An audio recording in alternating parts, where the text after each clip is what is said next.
This edition of Monocle on Saturday was first broadcast on the 5th of April 2025.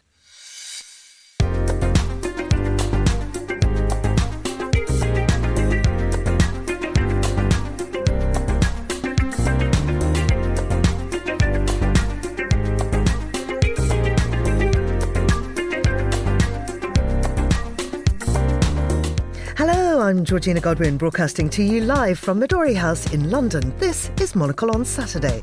On today's programme, we'll have a look through the week's news and culture with the geopolitical risk analyst and author Charles Hecker. Then, I feel dead if I start iterating. I feel dead if I take an existing model and I change just a little detail on it. I feel alive if I take an insane creative risk.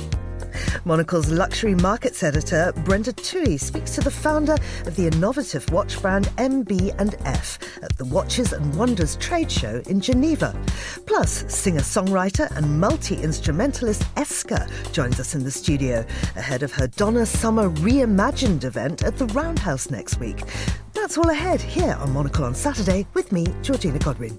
First, though, here's the news.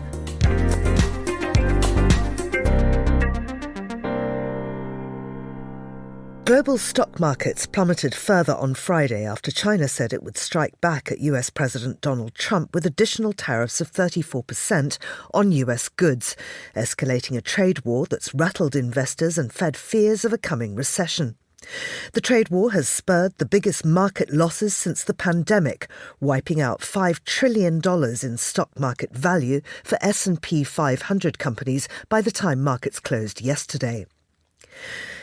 Turkey scoped out at least 3 air bases in Syria where it could deploy forces as part of a planned joint defence pact before Israel hit the sites with airstrikes this week.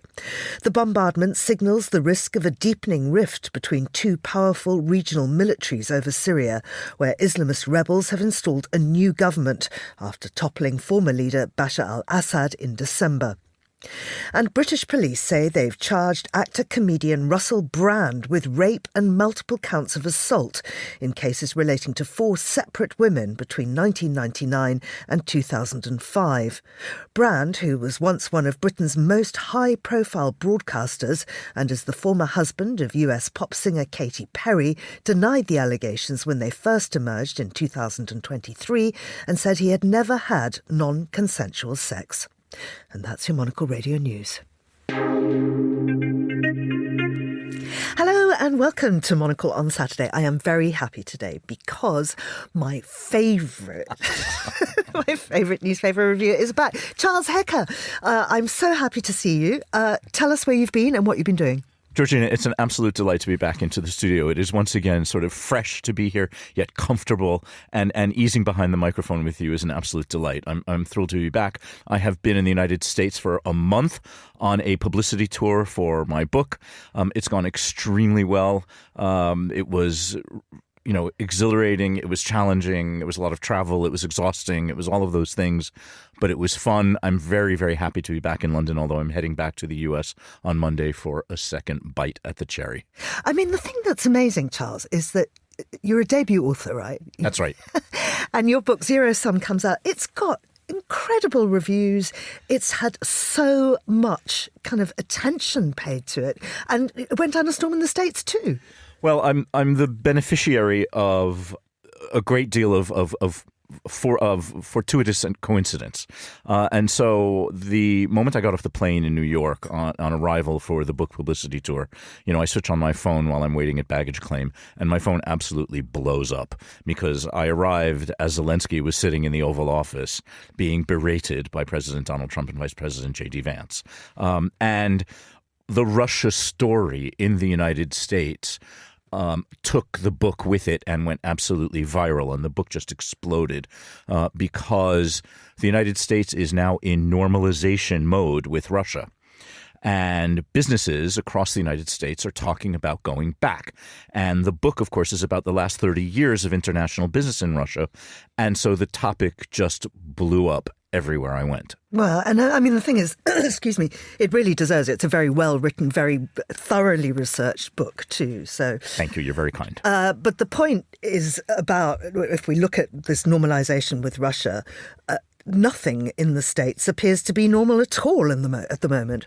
Well, you're right. So having been there for a month, I got a fresh top-up on my Trump derangement syndrome, which I know we share. And so if we're going to jump headlong now into the review of the week as it was, I suppose we have to really start again in Washington with what President Trump has done over the past week. And what he has done is he has completely upended the global economic order and global stock indices along with it. And so I'm looking here at a very vivid piece in the Financial Times. It is the FT's big read for the day with a massive picture of a suspiciously tanned looking Donald Trump on the right-hand side and then thick, bold headlines on the left-hand side saying Trump's aggressive push to roll back globalization. Because I guess what we're looking at here, what's happening in the United States and around the world, is certainly an economic story about tariffs. But beyond that, this is again the pushing forward of the America First agenda at the cost of the rest of the world. And the story really since the 1980s, politically and economically, has been one of integration. Economic integration certainly fueled by globalization and companies doing business in places that they never thought they would ever do business in. And what Trump is doing is, with using tariffs as the instrument, he is trying to redesign the architecture of global trade. What I think he anticipates out of this someday soon is a queue of political leaders, presidents and prime ministers around the corner, and out the door from the Oval Office, begging his mercy and tariff relief. I think that would suit his ego.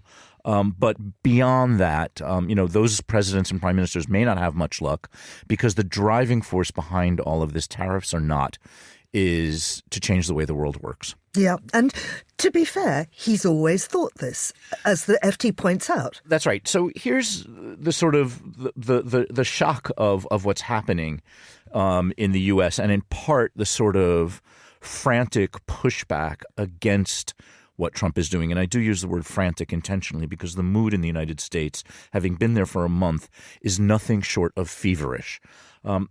That said, it is a little bit surprising because what President Trump is doing is everything he said he would do in the campaign.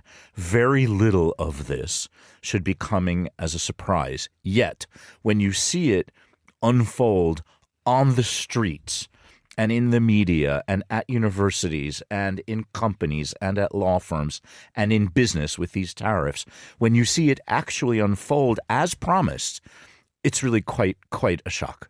And I mean, Charles, living there, being there for the last month, I mean, we've both gathered anecdotal evidence of people literally being snatched off the street. That's right. You get the feeling that people are being, in inverted commas, disappeared. And literally, there are individuals who are being grabbed by the collar by ICE, which is the Immigration Enforcement Force, by ICE officers. They are literally being grabbed by the collars by masked officers, and they genuinely do disappear for a period of time where their friends, their associates, their families, their loved ones literally cannot physically locate them, and they do not know where they are. Most of them ultimately reappear in an immigration detention facility in Louisiana, and then the court process essentially begins from there, trying to understand why these people have been seized, what the charges are against them, if any. And, you're not supposed to be able to hold people in the United States and detain them without charges for, more than, I think it's 24 or 48 hours. So the legal disposition of these individuals is sort of a state of suspension, and they're gone. They're gone. They're in captivity when prior to that they were students or they were researchers or they were academics or they were visitors in some cases, and they're off the streets. Quite extraordinary. How do you find the mood there? And is it different outside of New York? Because as many people say, New York's not really America. Well, so that's right. So I was doing quite a bit of traveling, but was mostly all the way up and down the East Coast, genuinely from Boston to Miami. And, you hear a little bit of everything. I have to tell you, there was one anecdote where I did give a talk at an event in Sarasota, which is on, shall we say, the Gulf Coast of Florida. And as I was being shown to my room, the door opens and there's a lovely view of a body of water outside the hotel room. And, the concierge who's taking your bags up to the room says, "You have a beautiful view of the Gulf of America." And I was momentarily unsure quite how to answer, on how to respond. And I just sort of said, well, something along the lines, "What a beautiful body of water." But, when you stay on the East Coast, you get a particular perspective. I heard everything from, deep breaths and "this too shall pass" to other expressions of how much should we be panicking? Yeah. And is there panic? There is concern. There's panic. There are only three potential avenues of recourse for what's happening in the United States right now, and that is the courts, the midterms, and the Democrats. The Democrats right now are still spinning, which most political parties do after losing a general election. The Democrats are still in sort of, deer in the headlights mode. The midterm elections are not for another 2 years, so that's not an immediate source of recourse to what's happening. And the other one is the courts. And the United States judiciary is extremely busy at the moment, pushing back on, for example, the mass firings of government employees, and indeed all of the things that Trump has been instituting by executive order. And the courts are, Pam Bondi, who is the Attorney General, is towing a very tight Trumpist line on everything. And independent judges are being targeted both online and physically with threats and intimidation. So the judiciary system is under enormous administrative, political, social, and physical pressure at the moment. Judges in France being targeted too. That's right. So we move on. Speaking of felons who want to run for elected office, we have the judgment this past week against Marine Le Pen from the French courts. Le Pen, of course, was convicted of fraud charges because it was alleged and has now been proven in the French Court of Justice that Ms. Le Pen was diverting European funds for her parliamentary representation to her French political office. That is against the law. The judge said that the evidence in the case was essentially overwhelming against her.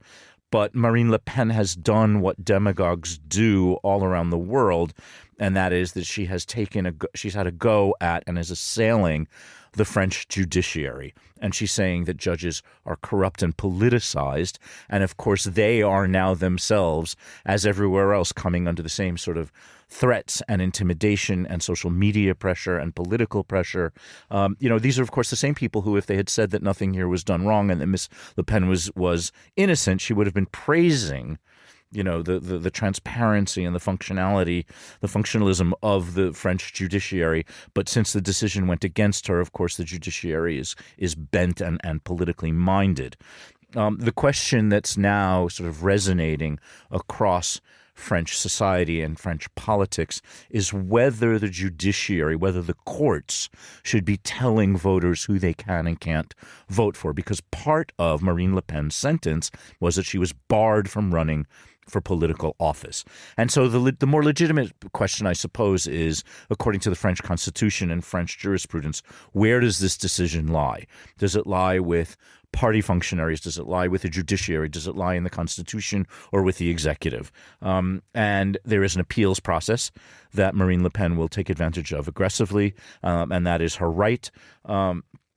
If this doesn't go against her, we have in The Guardian, under the story sort of explaining all of this, we have a picture of a radiant Justin Bardella, who will be her successor. And in the event that she individually is unable to run for office, her party will stay alive through Bardella's emerging popularity and then his potential candidacy for the presidency. Yeah. Now, next I want to bring you an interview from Watches and Wonders, which is this big event in Geneva. So I was going to say something like, so is time up? on a pen. And then I thought, as a segue, even from me, that was just too much. We're working it. Okay, so I'll just read what it says here. Maximilian Busser founded MB&F 20 years ago, driven by a desire to create unique kinetic art pieces in watchmaking. Despite initial challenges, including nearly going bankrupt 4 times, the company now crafts 280 pieces annually, which are often described as mechanical sculptures. Monocle's luxury markets editor, Brenda Tui, spoke to Max at Watches and Wonders in Geneva about his brand and began by asking how he starts designing each piece. So my creative process is very different.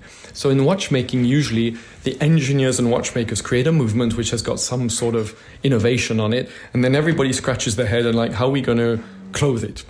In our case, I create something like typically, I'm super interested in postmodernist architecture, that 1960s architecture where suddenly the architects post-war basically started finally having a bit of fun and doing really creative stuff. And so from there I designed a house. I designed the ideal house on your wrist. And once we're really happy with that, we sit down with the engineers and say, okay, guys, so we've got an incredible team of 6 engineers in-house of R&D. And it's like, okay, how are we going to make this come to life? So it's an idea, it's a sculpture, which gives time, and then we go to the engineers and create the movement which goes with it. Now, you've described MB&F as a concept laboratory. What does that mean in the context of watchmaking? The whole point as a creator is to take risks. I feel dead if I start iterating. I feel dead if I take an existing model and I change just a little detail on it. I feel alive if I take an insane creative risk and I'm terrified and I'm thinking, oh my gosh, nobody's going to get this, it's not going to sell at all. And typically, we have never had a flop. Actually, we've had multiple flops. We've had multiple pieces which we launched, we didn't sell at all and we lost tons of money on it.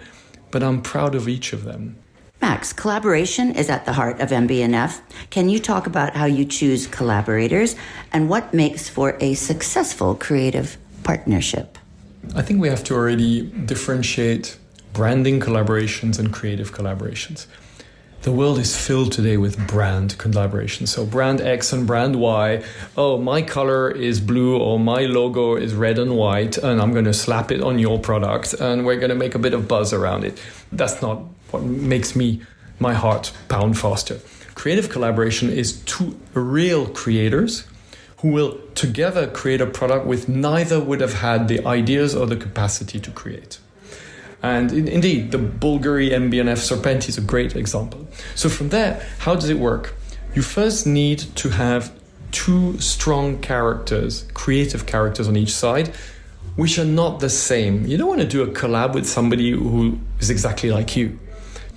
But that also means that the creators need to have a level of ego to understand and to allow the other one to come into their world and modify what they would have done alone. The third thing is you need to have the same values because you're going to work together for years. You're going to have to accept their ideas. And the last, which is incredibly important, a great creative collab, you need both parties to want to create a great product. It can't be about the business. It can't be about the money. The Swiss watch industry is steeped in tradition. How do you balance a reverence for craftsmanship with a push for innovation? There is an old saying, a great tree needs to have great roots. So even the most extreme innovators of which we are part of, we have an enormous love for classical watchmaking. And if there's an image I can give is we take beautiful 19th century watchmaking, deconstruct it, and reconstruct it as a 3D sculpture. But it has to be steeped in that tradition. MB&F has cultivated a loyal and passionate collector base. What kind of person is drawn to the MB&F watch? That's a great question. I had no idea when I created the brand who was going to be attracted by what I was doing. And for decades, I feel like I was a lone dolphin in the ocean and there were millions of fish around me and I would send my little sonar out and nothing would come back. And from time to time, a little beep would come back. You're like, oh my gosh, somebody who understands what we're doing. And so over the years, there were hundreds and hundreds of people who started becoming customers. And it's interesting because wherever they are in the world, they're more or less the same people. So there's a vast majority of entrepreneurs. Psychologically, they're incredibly self-asserted, grounded human beings. When you wear an MB&F, nobody knows what it is, except for the very, very, very few. So nobody knows what it is. Nobody knows the price, and nobody's jealous. So our customers are putting a lot of money into an expensive piece of art, and they know that nobody knows what it is. So that sort of individual is usually an incredibly interesting individual. And I am blessed by meeting the most interesting human beings over the last 20 years, thanks to my pieces. And that was the founder and creative director of MB&F, Maximilian Busser, in conversation with Monocle's luxury markets editor, Brenda Toohey. Well, one man who's been getting very fond of luxury and indeed spending other people's money on it, it would appear, is Emmerson Mnangagwa, the president of Zimbabwe. But there was pushback on that this week when a former war veteran said that the whole country should come out and protest against what he calls a kleptocracy. Charles, tell us more. That's right. We're looking at some news about recent political turmoil in Zimbabwe from the BBC, and that is Mnangagwa is term limited, and he is currently serving his second and final term. That term is supposed to expire in 2028. Slogans began emerging, however, saying that Mnangagwa wanted to extend his term to 2030, saying 2030 he will still be the leader, was the slogan that was sort of resounding around the country. Protests emerged against this planned extension to Mnangagwa's second term. And, political insecurity and violence broke out, and there's roadblocks. Businesses have been shut down. Streets were empty of traffic. Street vendors and schools and public transportation were all sort of shut down, very scarce. Residents were told became extremely fearful and just steered clear of, this emerging turmoil on the streets. Yeah. I mean, the thing about Zimbabwe is that normally we just get all this really bad political news for some reason. But there are some great things coming out of Zimbabwe. And one of them is represented by my next guest. So lovers of disco will be delighted to learn about Donna Summer Reimagined. It's a show taking place on the 10th of April at the Roundhouse, the circular venue in London's Chalk Farm. It's part of a new festival, Roundhouse 360, featuring live music, visual arts, spoken word, podcasts and club nights. And it's co-curated by the singer-songwriter and multi-instrumentalist, the Zimbabwean-born Eska, who joins me now. Eska, welcome. Thank you. Welcome. It's really lovely to have you here. I wonder if you could start by telling us a little bit about yourself. So your full name is Eska Mutungwazi, and I understand your parents are Zimbabwean. So tell us about your upbringing and your musical evolution by way of maths. Yes, that's correct. Yeah, I was born in Bulawayo, but I arrived in the UK around about the age of 2-3, and my parents came here to study, and it was always we'll be going home after primary school, and then, we'll go back home when we're secondary school. No, they should finish university. And it went on, and they actually both died here in the end, and actually lived out their life more in the UK than in Zimbabwe in the end. So home was this kind of fictional place, really, in a way. I did have the opportunity to be there for 2 months last year and take my daughter, who's now 10, for the first time. So we went on an epic road trip around the country. But yeah, I studied maths and alongside music. And there was a big correlation there for me growing up. I'm sure. How did you get from being a maths student to being this incredible musician? Well, music never was something that I stopped doing, even whilst I was studying maths. And I kind of got myself in this very obscure little jazz group called Quite Sane, who were a bunch of young upstarters back from the early 90s. That's how far back I go with my music career. That was my first professional gig in this band. And then one thing led to another. I was a maths teacher at one point, which I really enjoyed, and in many ways with this Roundhouse project, I still get to do a little bit of facilitation. We've got like a 50-voice youth choir and all singing, all dancing choral group that are going to be accompanying artists on stage as we reimagine some of Donna Summer's work. So tell us, because it's billed as an unmissable party to celebrate the Queen of Disco's legacy and 50 years of her seminal album, Love to Love You, Baby. Yeah, so we've got quite a lineup, like about 12 different artists, and a co-curation that I did with senior producer Jack Prideaux at the Roundhouse. And the idea is that we're going to basically emulate a club night, because it's disco, so it will be music back to back non-stop with a live band, with a DJ, and also a bit of a history lesson, because actually in celebrating Donna, we tried to distill what were going to be the key themes, not only the obvious being Donna and disco, but alongside that, really celebrating the vocalist, the vocalist that's really pushed the needle on the dance floor, women innovators in music, dance culture, club culture scenes, and UK women who have done that, and really a celebration of really all things dance, disco, and women in music, yeah. It sounds like an amazing event. Oh, it's going to be epic, for sure. Now, listen, you have a new single. It's coming out on... Oh, it's out now. But your album's about to come out. My album is coming out, and it's on the 25th of April. We're doing a vinyl first release, and actually I'm promoting the concept of actually artists putting their music out in physical format first, and then actually the official digital release will be on the 23rd of May. So yeah, I get sort of 2 bites at the apple. And people want to buy vinyl, right? Yeah, there's been a real upsurge there's been a real kind of increase in interest in buying music, buying vinyl. Well, first of all, it looks great.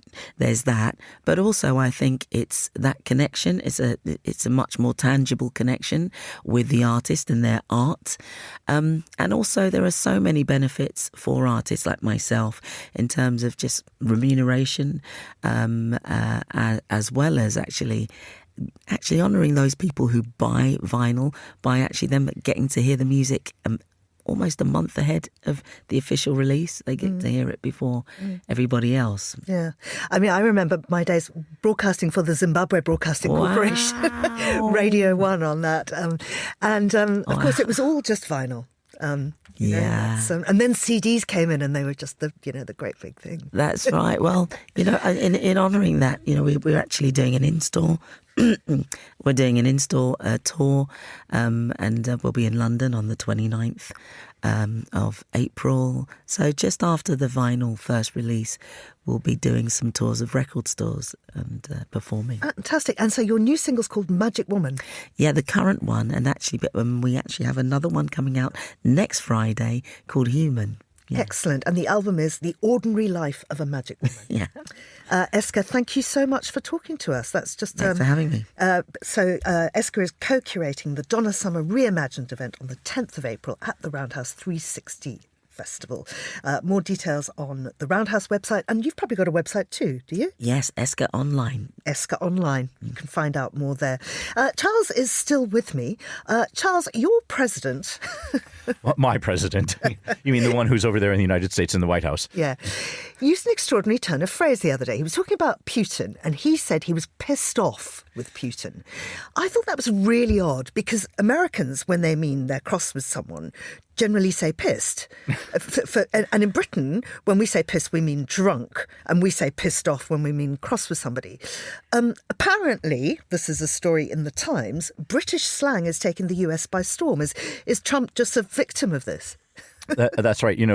For all of his sort of raging against internationalism and sort of globalization, the United States under President Trump, for some reason here, according to the Times today, is absolutely bonkers, we should say, for British slang. And I was actually surprised to learn that bonkers itself is a Britishism, because I think, we've been using bonkers in the United States for quite some time to say that something's really crazy or something's, out of this world. This is totally bonkers.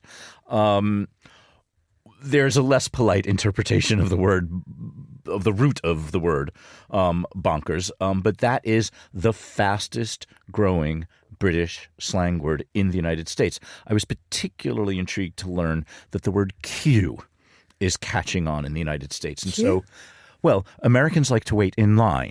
There's a very, very long line to get into the cinema, or there's a very long line to get into a restaurant or something like that. And now for some reason, Americans are picking up on the word queuing.